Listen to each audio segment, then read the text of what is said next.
Se alguém me dissesse, há alguns anos, que as maiores dores da minha vida viriam das pessoas que eu mais amava, eu teria rido, desacreditado, porque eu sempre fui dessas que acredita no bem, no carinho, na família. Sempre fui aquela que segura a barra de todo mundo, que acolhe, que defende, que perdoa antes de entender. Mas a vida me ensinou que até a alma mais bondosa cansa. E quando cansa, ela vira tempestade. Meu nome é Norma, tenho 63 anos. E apesar do meu tom calmo, do cabelo grisalho e do rosto cansado, dentro de mim ainda mora uma mulher que ferve. Uma mulher que viveu muito, chorou muito, mas que aprendeu a se levantar. Mesmo quando o chão sumiu debaixo dos pés. Fui casada por 35 anos com Cláudio, um homem que conheci ainda menina. Nos casamos jovens, sem saber direito o que estávamos fazendo, mas certos de que o amor daria conta. E deu, por muito tempo. Tivemos 2 filhos lindos, construímos uma casa com muito esforço, passamos por perrengues, contas atrasadas, noites mal dormidas, mas vencemos. Pelo menos, era o que eu pensava. Ao lado dele, sempre esteve Rosária, minha melhor amiga desde os 9 anos de idade. Rosária era como uma irmã para mim. A gente dividia a infância, os segredos da adolescência, os sonhos da juventude. Ela foi minha madrinha de casamento, a primeira a visitar meus filhos quando nasceram, e até ajudou a escolher o nome da minha caçula. Eu confiava nela de olhos fechados. Rosária era daquelas que chega, senta na sua cozinha, abre a geladeira e reclama do café fraco. E eu adorava isso, porque achava que era sinal de intimidade, de irmandade. Eu a via como parte da família. Mais que isso, ela era minha família. Mas, como dizem por aí, nem toda cobra se arrasta. Algumas caminham de salto alto, cheiram a perfume caro e sorriem largo. O primeiro sinal veio devagar. Coisa boba. Um comentário aqui, um silêncio ali. Cláudio, que sempre foi discreto, começou a rir demais das piadas da Rosária.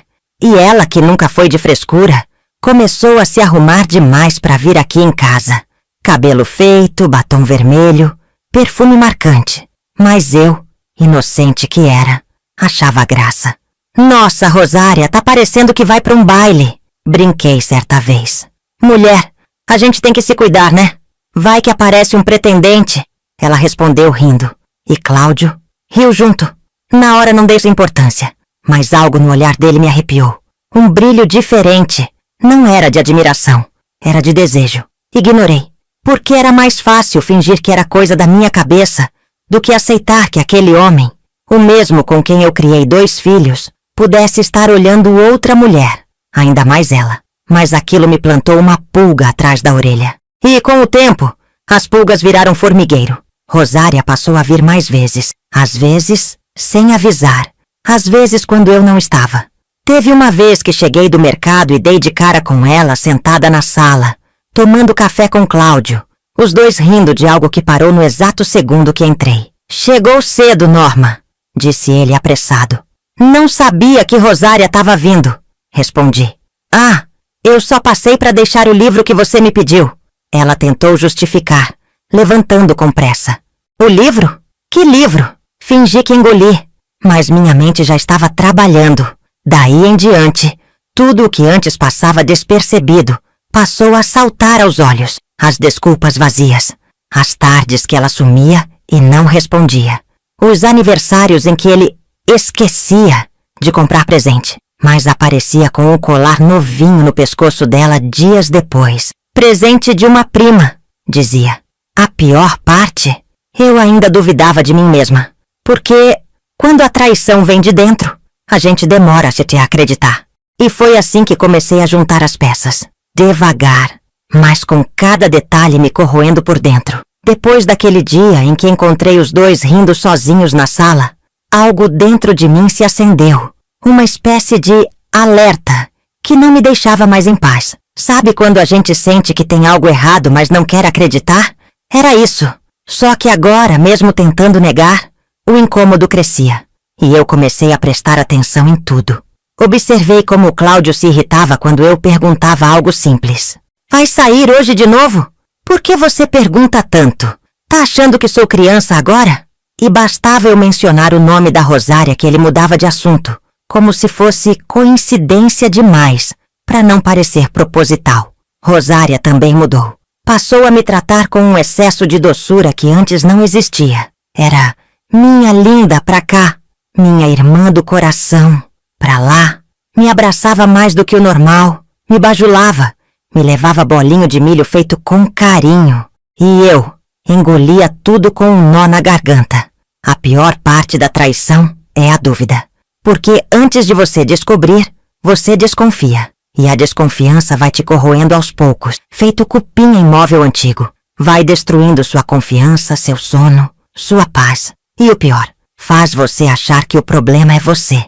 Eu passei noites acordada revendo tudo na cabeça, me perguntando o que eu fiz de errado, o que faltou, onde foi que perdi aquele homem. Me culpei, me diminuí. Achei que talvez fosse culpa da idade, das rugas, do corpo já cansado, que ele só estava procurando fora o que não encontrava mais em mim. Mas no fundo, eu sabia que não era isso. Sabia que era covardia. Covardia dele e dela. O estalo maior veio numa manhã qualquer. Eu estava arrumando o armário do quarto, coisa que fazia todo mês, quando achei uma caixinha escondida no fundo da gaveta dele. Dentro, havia um par de brincos pequenos, dourados, com pedras vermelhas. Um bilhete dobrado com caligrafia conhecida dizia: "Pra você lembrar de mim, até nos dias mais quietos. R." Meu sangue gelou. R. Rosária. Fiquei ali parada com o bilhete tremendo na mão. O mundo girava devagar. Senti meu estômago embrulhar. Uma ânsia subir. Sentei na cama e fiquei em silêncio por um tempo. Não chorei. Ainda não. Só respirei fundo. E pela primeira vez em muitos anos, deixei a raiva entrar. Porque naquele momento, eu soube que não era só coisa da minha cabeça. Que não era exagero. Que eu não era louca. Nem ciumenta. Nem carente demais. Eu era traída. E pior, traída por duas pessoas que eu amava. Me levantei devagar. Dobrei o bilhete com cuidado. Guardei de novo como se nada tivesse acontecido. Porque eu sabia. Ainda não era hora de confrontar. Eu precisava de mais. Precisava entender até onde aquilo ia. Até onde tinham sido capazes de me enganar. A partir daquele dia, virei outra mulher. Passei a observar em silêncio. Cada movimento, cada palavra. Quando Rosária vinha, eu anotava mentalmente quanto tempo ficava. O que dizia se ele estava em casa. Comecei a reparar em detalhes que antes me escapavam. Um botão faltando na camisa. O sumiço de um lenço meu que apareceu na bolsa dela. Era como montar um quebra-cabeça do inferno. Meu filho mais novo até comentou uma vez: "Mãe, tá tudo bem com você? Tá meio calada esses dias. Só cansada, meu filho. Só cansada." Mas por dentro, eu estava fervendo. Tão fervendo que às vezes mal conseguia dormir. Foi então que comecei a fazer planos. Sim, porque eu não sou dessas que explode no primeiro sinal. Eu sou daquelas que espera, que observa, que planeja com calma. E foi isso que eu fiz. Comecei a montar minha vingança. Não uma vingança de novela com escândalo, tapa na cara e gritaria. Não, eu queria algo mais sutil, mais frio, que doesse de verdade, que deixasse marcas. Queria fazer com que eles sentissem tudo o que eu senti. E sabia que para isso precisava continuar fingindo. Fingindo que não sabia. Fingindo que estava tudo bem. Fingindo que ainda era a Norma de antes. Mas aquela Norma já tinha morrido. E no lugar dela estava nascendo outra mulher. Mais forte, mais amarga talvez. Mas muito, muito mais perigosa. É curioso como a gente aprende a disfarçar a dor quando precisa. Eu, que sempre fui transparente, que chorava fácil, que falava o que sentia sem medir, me vi usando uma máscara com a naturalidade de quem nasceu com ela no rosto. Passava por eles com a mesma doçura de antes, mas por dentro, cada sorriso era um corte seco, controlado, ensaiado. E quanto mais fingia, mais clareza eu ganhava. Porque o silêncio tem um poder que ninguém imagina. Quando você para de falar, começa a ouvir melhor. E foi ouvindo, com atenção, que fui colhendo as provas que faltavam. Descobri, por exemplo, que Rosária andava dizendo para a vizinhança que estava conhecendo alguém. Quando perguntavam quem era, ela ria, fazia mistério, dizia que era coisa séria, mas não podia contar ainda. O tipo de comentário que parece inocente, mas para mim, que conhecia aquela criatura como a palma da mão, era um grito de confissão. Comecei a manter um caderninho escondido no fundo da gaveta de meias. Nele, anotava datas, horários, frases, tudo o que me parecia suspeito. Fiz isso por semanas, talvez meses. E quanto mais escrevia, mais percebia que os dois não só estavam juntos, estavam apaixonados, vivendo um romance às escondidas dentro da minha própria rotina. E o mais cruel era o cinismo. Rosária continuava vindo aqui em casa. Ajudava a lavar a louça, trazia pão da padaria, elogiava minha comida e quando eu não estava por perto, deixava bilhetes escondidos nos bolsos do Cláudio. Um dia achei um dentro da manga do paletó dele, escrito com aquela caligrafia redondinha. Mal posso esperar para te ter só para mim. Quase vomitei, mas sorri e dobrei o bilhete como se fosse receita de bolo. Aliás, Rosária sempre adorou fazer bolo de cenoura. E Cláudio, quando comia, dizia que o dela era melhor que o meu. A textura dela é diferente. Ele dizia sem perceber a ironia da frase. Eu só balançava a cabeça e respondia. Pois então peça para ela fazer todo dia, ué. E ele ria. Cínico. Cego. Meus filhos, por sorte, não notavam nada. Ou talvez notassem, mas preferissem não comentar. Eu fazia de tudo para manter a casa funcionando normalmente.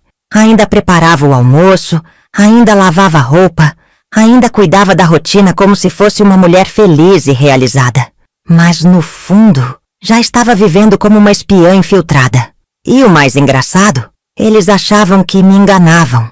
Achavam que eu era burra, lenta, que aquela mulher de avental, cabelo preso e mãos calejadas era só mais uma esposa comum, fadada ao esquecimento.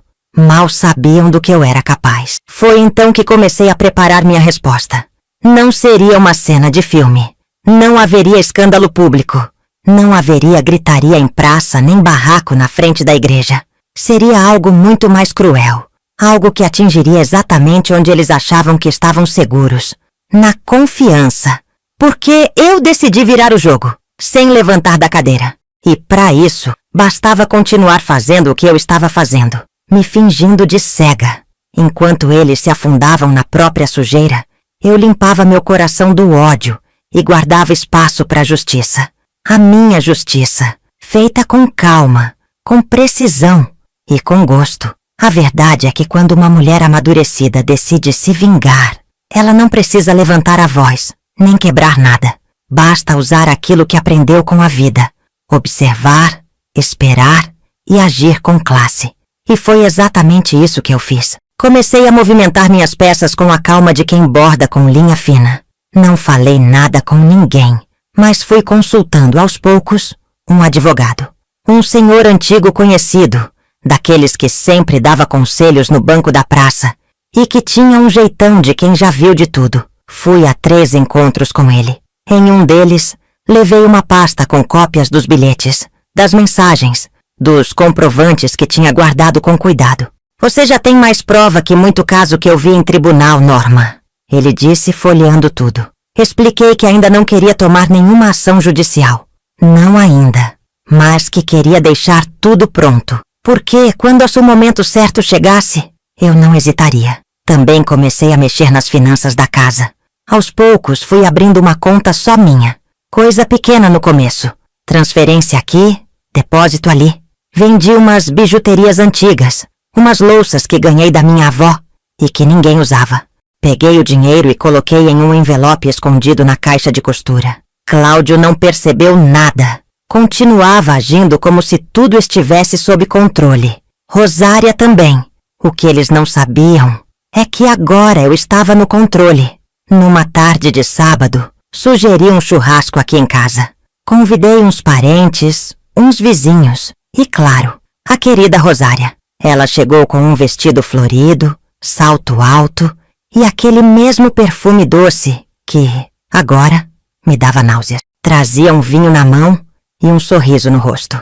Durante a festa, vi como ela tocava no braço do Cláudio quando falava com ele. Como ele retribuía com aquele sorriso disfarçado. Vi também como ela fingia que me ouvia, mas os olhos escorregavam em direção a ele a cada 2 minutos. E o que mais me doía era ver como todos ali achavam que aquilo era normal, que era só amizade, que estávamos todos bem.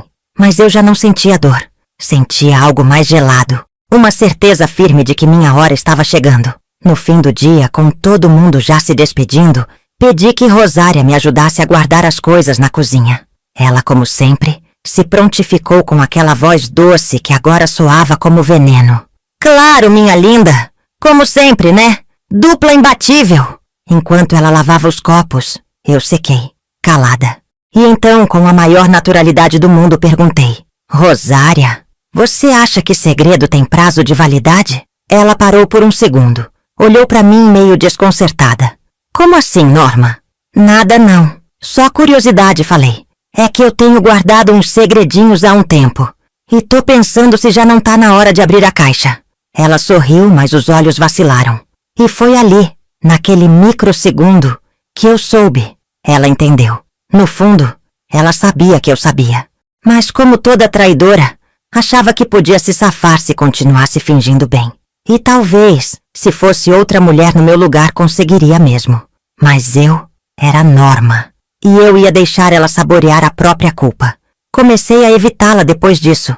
Não respondia mais às mensagens com a mesma frequência. Quando ela aparecia aqui, eu dizia que estava ocupada, que ia sair. E cada afastamento meu era uma agulhada na consciência dela. Eu via nos olhos dela. Cláudio, por sua vez, notou minha mudança, mas interpretou errado. Tá tudo bem com você? Parece meio distante. Ele me questionava. Tô ótima, Cláudio. Às vezes a gente precisa se cuidar um pouco mais, né? Eu respondia. E ele, como sempre, não entendeu o recado. Porque homem assim nunca entende. Eles acham que tem tempo de sobra.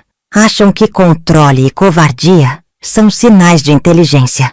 Mas não sabem o que é viver de verdade com a dor da traição. Não sabem que quando uma mulher madura escolhe calar, não é por medo, é por estratégia. E eu estava pronta. A dor já não me corroía como antes. Tinha virado combustível. Era como uma brasa que eu mantinha viva, silenciosa, escondida sob as cinzas da rotina. Enquanto eles achavam que tudo estava sob controle, eu fazia meus movimentos com a precisão de quem já foi feita em pedaços e colou cada fragmento com paciência. Comecei a alimentar uma narrativa discreta, mas eficaz. Plantava pequenas sementes entre pessoas próximas. Falava com leveza, em tom de desabafo, mas com palavras medidas. Rosária tem vindo bastante aqui em casa, né? Dizia para uma vizinha. Cláudio anda tão distraído ultimamente. Soltava para uma prima. Não precisava afirmar nada. Bastava levantar a dúvida. A dúvida, minha amiga, é uma arma poderosa. Ela não explode como uma bomba. Ela infiltra. E quando percebe, já dominou o ambiente todo. Enquanto isso, seguia meu teatro. Beijava Cláudio no rosto ao sair para o trabalho. Tudo perfeitamente normal. Foi nessa época que comecei a me cuidar de um jeito diferente. Não para ele, para mim. Voltei a caminhar na praça. Passei a ir ao salão uma vez por mês. Comprei roupas novas, mesmo que simples. Um batonzinho de tom queimado, um perfume suave. E cada pequeno cuidado era um lembrete. Eu ainda estava ali. Ainda era mulher. Ainda tinha vida. Cláudio notou. Começou a me olhar diferente. Talvez pensasse que eu estava tentando reconquistá-lo. Homens são assim. Acreditam que tudo gira ao redor deles. Mal sabiam que tudo o que eu fazia era o meu reencontro comigo mesma. Foi num domingo que decidi começar a derrubar as peças do dominó. Convidei a família toda para um almoço aqui em casa. Meus filhos, noras, netos e, claro, Rosária e Cláudio. Fiz tudo com esmero. Mesa posta, frango assado, arroz soltinho, farofa de banana. Até bolo de fubá eu assei. Aquele que ele sempre gostou. Estavam todos à mesa, rindo, comendo, quando peguei a palavra. Queria fazer um brinde, eu disse, aos nossos laços, a confiança, a verdade. Todo mundo ergueu o copo, meio confuso, mas seguiu. Então, com um sorriso sereno, coloquei sobre a mesa uma caixinha pequena. Dentro dela, todos os bilhetes, todas minhas anotações, provas que colhi da traição dos dois. Acho que chegou a hora de abrir essa caixa, não é? O silêncio caiu como uma pedra no meio da sala. Rosária empalideceu. Cláudio travou com o copo na mão. Meus filhos se entreolharam, sem entender. Isso aqui, falei sem elevar a voz, é o retrato do que vocês fizeram comigo, de tudo que eu vi, li, senti, da confiança jogada no lixo, da amizade traída, do casamento dilacerado. Rosária tentou balbuciar alguma coisa. Não deixei. Não precisa dizer nada. Porque agora, quem fala sou eu. Me levantei, peguei a bolsa, tirei de dentro um envelope. Cláudio, esses são os documentos da separação. Já estão com o advogado. Só falta sua assinatura. E não se preocupe, eu não vou te tirar tudo. Só o suficiente para você lembrar, todos os meses, que traição tem preço. Ele ficou imóvel. Rosária! Sumiu da sala como um vulto. Não chorei. Meus filhos me abraçaram. E naquele abraço, senti o alívio de 35 anos de entrega injusta sendo finalmente libertados. Mas minha vingança ainda não estava completa. Porque eu não queria só expor. Queria deixar marcas. E essas marcas eu deixaria nos dias seguintes. Depois daquele almoço, o clima em casa se transformou completamente. Cláudio ainda tentou manter a postura. Durante 2 dias, andou pela casa feito um cachorro sem dono, abrindo a geladeira sem fome, sentando e levantando como se procurasse um lugar onde esconder a vergonha. Mas não havia mais canto que o poupasse. A vergonha dele agora era um espelho que eu deixava estrategicamente virado para ele o tempo todo. Rosária desapareceu do mapa. Não mandou mensagem, não ligou, não tentou me procurar. Sumiu. Talvez por medo. Talvez por vergonha, ou talvez porque tenha descoberto da pior forma que quando a mulher traída se levanta com dignidade, não há amante que segure o peso da própria escolha. Eu, por minha vez, não gritei, não chorei, não quebrei nada. Comecei a esvaziar a casa, do meu jeito. Comecei tirando minhas roupas do guarda-roupa. Dobrei tudo com calma, separei minhas coisas, guardei documentos, fotos, objetos de valor emocional, e fui levando tudo para a casa da minha filha, aos poucos, com a ajuda dela e do genro. Cláudio nem percebeu. Deixei apenas o essencial, um prato, um copo, uma xícara. Quando ele perguntou, fiz questão de responder com a maior serenidade. Tô fazendo uma faxina, tirando o que não me serve mais. E sorri. Foi nesse mesmo ritmo que dei meu último passo. Fui até o banco. Retirei o dinheiro que tinha guardado nos últimos meses. Aquele que juntei em silêncio, com cada moedinha escondida na costura da dignidade. Comprei minha liberdade com o suor da minha cautela. Aluguei um pequeno apartamento num bairro simples, mas aconchegante. 2 quartos, cozinha com luz da manhã, vizinhos tranquilos. No dia da mudança oficial, deixei uma carta em cima da mesa que dizia: Cláudio, essa casa agora é toda sua. Com ela deixo as lembranças, os anos vividos, os jantares silenciosos, os aniversários esquecidos, os bilhetes escondidos e a mulher que você traiu pensando que nunca descobriria. Não volto. E não te odeio. Só aprendi a me amar mais. Norma, falei com meus filhos. Avisei do novo endereço. Eles me ajudaram na mudança. Ninguém questionou. Ninguém tentou defender o pai. Me respeitaram. E isso foi o maior reconhecimento que eu podia ter. Na nova casa, tudo parecia novo. Até o ar. Me dei ao luxo de comprar uma cortina azul clara, daquelas que balançam com o vento e enchem o ambiente de leveza. Coloquei um tapete felpudo na sala e uma cafeteira novinha. Não precisava de muito, só de paz. E finalmente, ela chegou. Nas primeiras noites, dormi com um silêncio tão profundo ao redor que achei estranho. Mas aos poucos, aquele silêncio foi virando aconchego. A ausência de gritos, de desconfiança, de olhares atravessados, era a confirmação de que eu tinha feito a escolha certa. E foi então que senti. A vingança estava completa. Cláudio ficou com a casa, mas eu levei a liberdade. Rosária perdeu a amiga, o amante, a aparência de boa moça. E eu ganhei algo que nenhuma delas tinha. A certeza de que minha alma não devia mais nada a ninguém. Comecei a escrever sobre tudo, não para publicar, nem para me vingar publicamente, mas para lembrar a mim mesma que até a dor tem função. Ela desperta a mulher adormecida dentro da gente.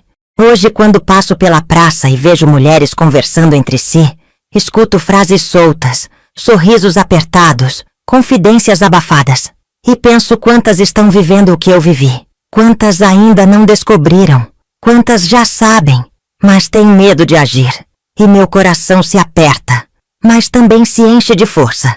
Porque se eu conseguir, qualquer uma pode. E não há prazer maior do que saber que você deu a volta por cima, sem perder a classe, sem descer ao nível deles, e com um sorriso leve de quem sabe que agora ninguém mais pisa no seu chão, sem sua permissão. No começo, o silêncio da nova casa parecia grande demais. A ausência de barulhos conhecidos, da rotina compartilhada, das vozes familiares, dava um certo vazio. Mas depois de tantos anos gritando por dentro, aquele silêncio começou a me acolher como um velho amigo. Passei a acordar cedo, não por obrigação, mas porque o sol invadia meu quarto com gentileza. Fazia meu café devagar, com cheiro de pão tostando na chapa, e sentava na varanda com um cobertor no colo. Foi nesse ritual simples que reencontrei uma coisa que há anos eu não sentia: paz de espírito. Comecei a ler livros que estavam guardados havia décadas. Peguei aquele caderno que antes servia para registrar traições e transformei em um diário novo. Mas agora, em vez de escrever sobre dor, escrevia sobre liberdade. Escrevi sobre como foi bom andar descalça sem medo de ser julgada. Ouvir música alta na cozinha. Cantar sem que alguém me mandasse calar. Escrevi sobre como é libertador deitar na cama e saber que ninguém está mentindo ao seu lado. Sobre como é leve viver com verdade. Não demorou muito para minha casa nova se transformar num refúgio. Minha filha vinha sempre com os netos. Meu filho passava por lá depois do trabalho só para tomar um café e perguntar se eu estava bem. Meus netinhos corriam pela sala, riam alto, e eu via neles um futuro sem as amarras que eu carreguei por tanto tempo. E isso me dava força. Foi nesse tempo que reencontrei algumas amigas antigas, da época do colégio. Mulheres que, assim como eu, passaram por casamentos difíceis, criaram filhos sozinhas, enfrentaram traições, abandonos, doenças. E juntas, a gente ria, chorava, contava histórias. Cada encontro era um abraço coletivo de sobrevivência. Aos poucos, fui me sentindo inteira de novo. Comecei a participar de um grupo de mulheres no centro comunitário do bairro. Toda quarta-feira, nos reuníamos para conversar, costurar, tomar chá e principalmente dividir a vida. E ali percebi que minha história não era única. Havia outras Normas, outras Rosárias, outros Cláudios. E havia também outras mulheres que, como eu, escolheram não se calar mais. Um dia contei parte da minha história num desses encontros. Não toda. Não precisava. Só o suficiente para abrir espaço para que outras falassem também. E quando terminei, uma senhora me disse: "Você não sabe, mas o que você fez é libertador para muitas de nós." Aquilo me tocou fundo, porque percebi que minha história, apesar de doída, era semente. E que dor, quando vira a palavra, também pode virar cura. Cláudio tentou me procurar uma vez. Mandou um bilhete por meio do nosso filho, dizendo que queria conversar, que se arrependia, que estava disposto a fazer o que fosse preciso. Não respondi. Não por orgulho, mas porque eu tinha entendido algo importante. Quem trai não merece o conforto da explicação. Rosária? Nunca mais a vi. Ouvi dizer que passou por um período difícil, que teve problemas no trabalho, que a família se afastou. Me perguntaram se eu queria saber mais. Não. O que ela faz da vida agora não me interessa. O que me interessa é o que eu faço da minha.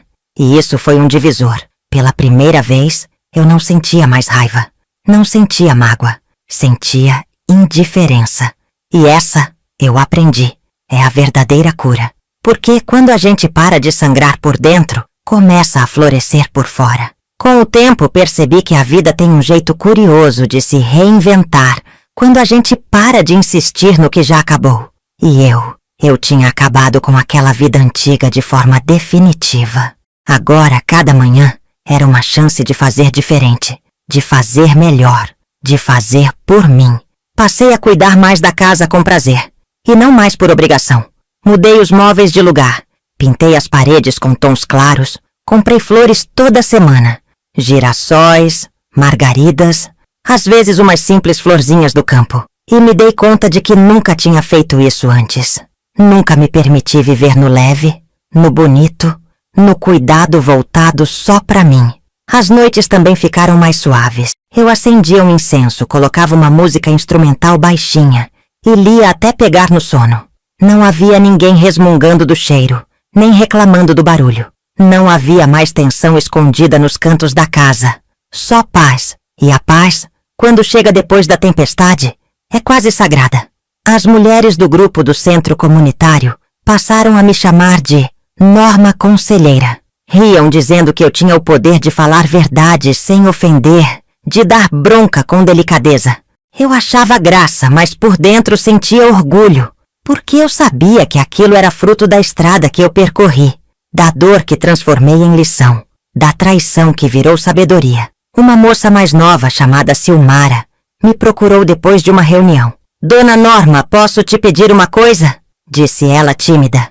Pode, minha filha. Me ensina a ter a sua força? Na hora respirei fundo e respondi. Força a gente não aprende. A gente descobre. Quando tudo ao redor desaba e a única opção é seguir em frente, ela aparece. E quando aparece, ninguém mais tira da gente. Ela chorou. Eu a abracei.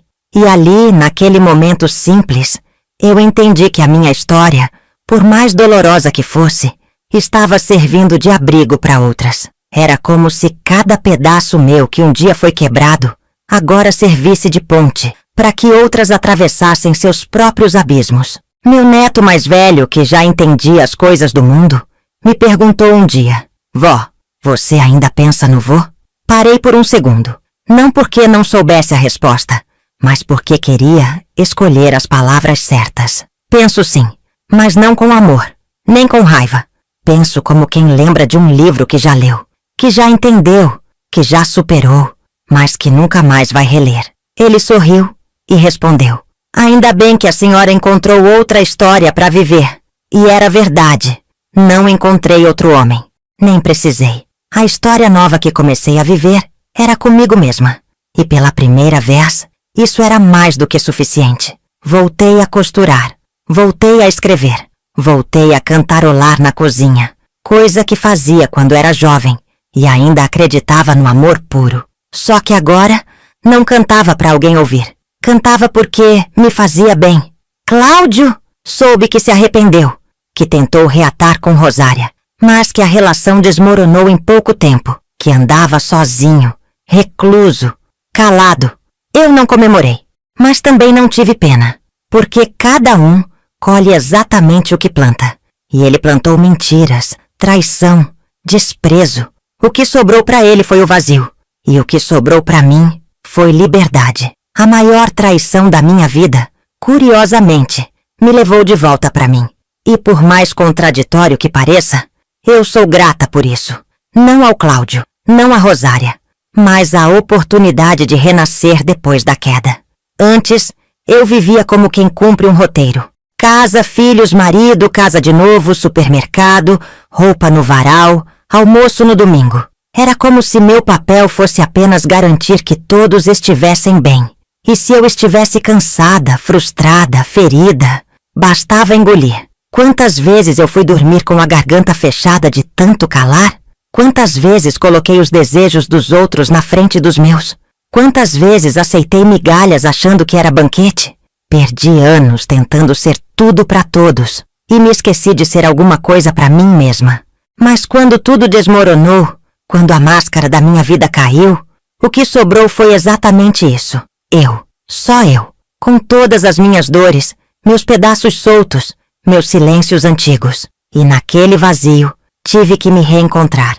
Descobri que gosto de dormir tarde lendo, que tenho talento para costurar colchas coloridas, que ainda sei dançar, mesmo que meus joelhos reclamem, que sou boa em dar conselhos e que mereço respeito, inclusive o meu.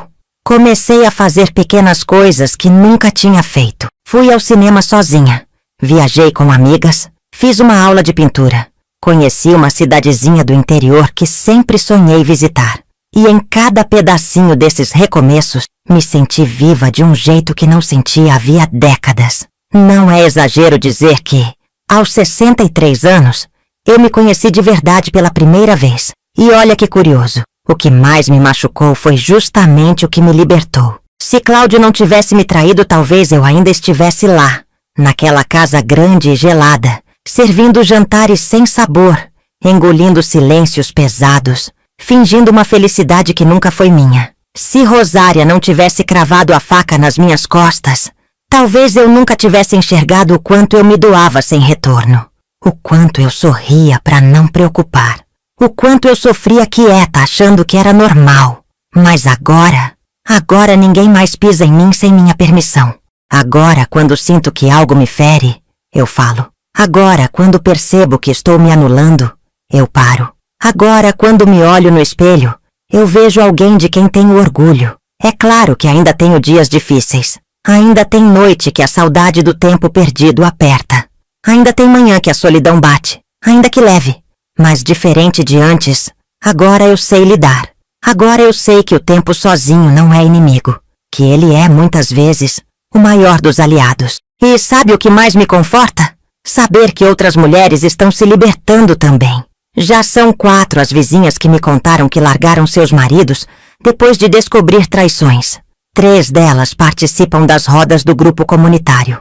Uma me disse com lágrimas nos olhos: a senhora me mostrou que não é tarde, que ainda dá tempo de ser feliz. E isso vale mais do que qualquer vitória. Porque quando a gente transforma dor em força, vira farol para outras. E é exatamente isso que me tornei. Hoje minha casa é visita certa de amigas que precisam desabafar. É refúgio para netas que estão começando a vida e têm medo de repetir histórias antigas. É espaço de afeto, de conselho, de risada. É meu lar, feito por mim, do meu jeito, com minha história. Não tenho luxos, não tenho marido, não tenho fama, mas tenho paz. E ela vale mais do que qualquer joia que Cláudio tenha dado para Rosária. Mais do que qualquer mentira que eles tenham construído juntos. Porque a verdade... a verdade tem um peso que nenhuma mentira sustenta para sempre. E foi nela que me apoiei para reconstruir a minha vida. O tempo tem sido meu aliado. Ele não apaga as dores, mas ensina a conviver com elas sem que elas doam o tempo todo. E mais do que isso, ele vai revelando aos poucos o quanto aquela mulher que fui, submissa, calada, sufocada, deu lugar a uma mulher que agora escolhe. Escolhe onde pisa, com quem anda, o que aceita. Hoje eu escolho tudo. Escolho com quem me sento à mesa. Escolho para quem dou meu tempo. Entendi que o amor que a gente dá tem valor. E não é qualquer um que merece recebê-lo. E pensar que levei décadas para descobrir isso. Mas nunca é tarde. Essa é a maior lição de tudo que vivi. A sociedade nos empurra essa ideia de que depois dos 60, a gente já não tem mais o que viver. Que a mulher vira avó, vira sombra, vira coadjuvante na própria história. Mas isso é mentira. A vida depois dos 60 pode ser linda. E, para muitas de nós, é quando começa de verdade. Eu comecei a dizer não, sem culpa. A sair sozinha e não me sentir deslocada. A fazer coisas que nunca fiz, como sentar num banco da praça e observar as pessoas sem pressa. A ver beleza no simples. Meus filhos respeitam meu espaço, me perguntam como estou, me olham com admiração. E eu sei que isso não veio do acaso, veio da minha decisão de romper, de recomeçar, de me reconstruir com dignidade. Porque, no fim das contas, é isso que a gente deixa. Exemplo. Não herança, não móveis, não louças antigas, mas o exemplo do que somos, do que suportamos, do que superamos. Cláudio continua morando na mesma casa. Já não tem ninguém ao lado. Rosária, segundo me contaram, voltou para a cidade de onde veio. Nunca mais apareceu por aqui. E ele Vive sozinho, com a culpa como companhia. Nunca desejei o mal, mas também nunca desejei estar no lugar dele, porque arrependimento é prisão sem grades. E eu, graças a Deus, estou livre. Na última visita ao médico, ele me disse: Dona Norma, sua saúde está ótima. Só cuida desse coração que é valioso demais. E eu sorri pensando que, sim, meu coração é valioso. Já foi quebrado, traído, subestimado, mas está firme, está inteiro e pulsa com mais vida do que nunca. E se hoje tenho algum orgulho na vida, não é por ter vencido uma traição, é por ter me reencontrado no processo, porque me amar foi o maior ato de coragem da minha história. Às vezes eu me pego pensando como teria sido minha vida se eu não tivesse descoberto aquela traição, se tivesse continuado ali, ao lado de um homem que só estava comigo por conveniência e de uma amiga que só sorria pelas costas.